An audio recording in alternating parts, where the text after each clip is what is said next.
Nous partons en Bretagne, car décidément, cette semaine, pas de répit pour cette région. La tempête Ingrid s'ajoute aux intempéries de ces derniers jours. Une rafale à 136 km/h a été enregistrée à Ouessant. À Malétroit, dans le Morbihan, des passerelles surélevées ont été installées dans certaines rues. Des maisons sont inondées, comme nous le montrent Manon Monnier et Renan Hellec. Voilà, nous sommes sur une île. Depuis 24 heures, le jardin de Guy est complètement immergé. L'eau arrive en fait par le bas, qui est un petit peu plus bas justement. Et puis petit à petit, ça encercle la maison. L'eau a pénétré tout le rez-de-chaussée de sa maison. On a eu moins de 10 cm en fait. Mais vous voyez, on avait tout préparé.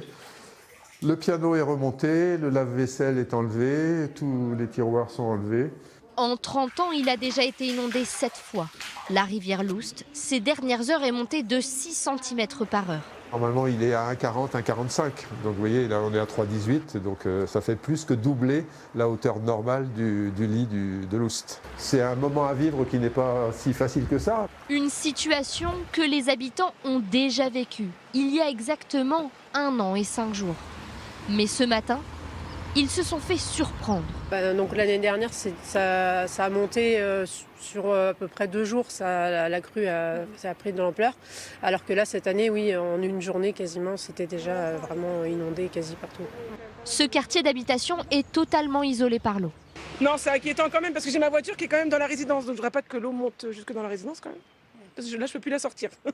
Là, vous ne pouvez pas sortir de chez vous ? À pied comme ça, mais en voiture, je peux pas la bouger la voiture. Sarah est infirmière libérale. Elle doit braver les obstacles pour soigner ses patients. Alors il y a des patients qu'on ne peut pas aller voir du tout parce que vraiment le passage n'est pas possible.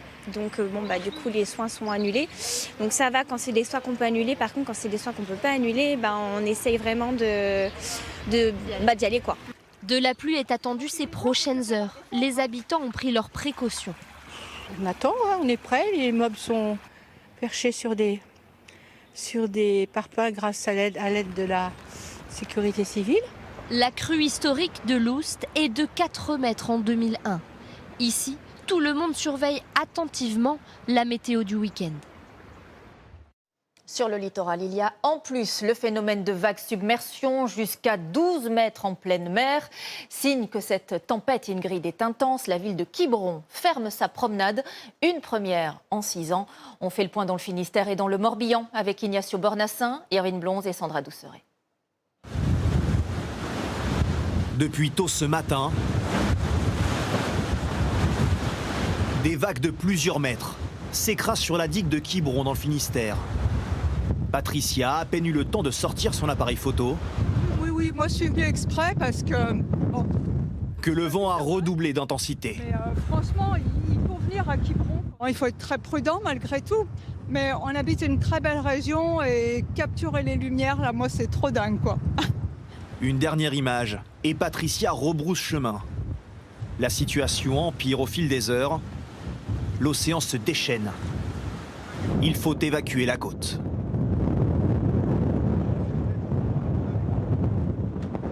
On va vous demander de quitter le parking, on va condamner. Des barrières de sécurité sont installées devant chaque quai. La route côtière va être fermée. C'est la première fois depuis 6 ans. La mairie ne veut prendre aucun risque, car au fil de la journée, les vents vont se renforcer. Tous les ans, malheureusement, donc, il y a des drames. Ne venez surtout pas ce soir. Donc les vents sont très violents, la marée est très haute, donc les vagues submersion seront très fortes. La tempête Ingrid devrait gagner en intensité sur l'ensemble du Finistère et du Morbihan dans l'après-midi. Des vagues jusqu'à 12 mètres de haut ont déjà été enregistrées. Notre équipe est à la pointe de Penmar, où la houle est extrêmement forte. Sur le port, nous rencontrons ce mécanicien sur ce bateau de pêche. Il n'a pas d'autre choix que de rester à quai. C'est compromis, c'est mort même. Pas de sortie, pas de poisson, zéro. La journée s'annonce difficile aussi pour ces couvreurs. Ils avaient prévu de vérifier plusieurs toitures, mais avec ce vent... Vous allez pouvoir bosser aujourd'hui ? On va essayer, mais ça va être compliqué, je pense. C'est un peu dangereux, quoi.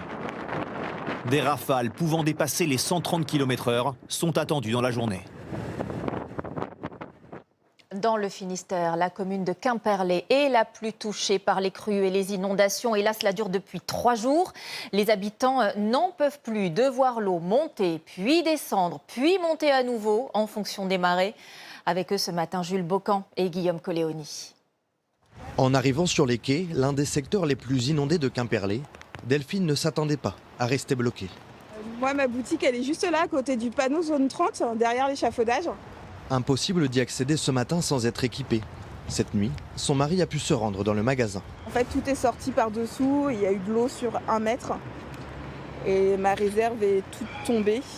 Il est 3 h du matin, il découvre l'ampleur des dégâts. Et ici, c'est à flotter et j'ai pas accès au fond.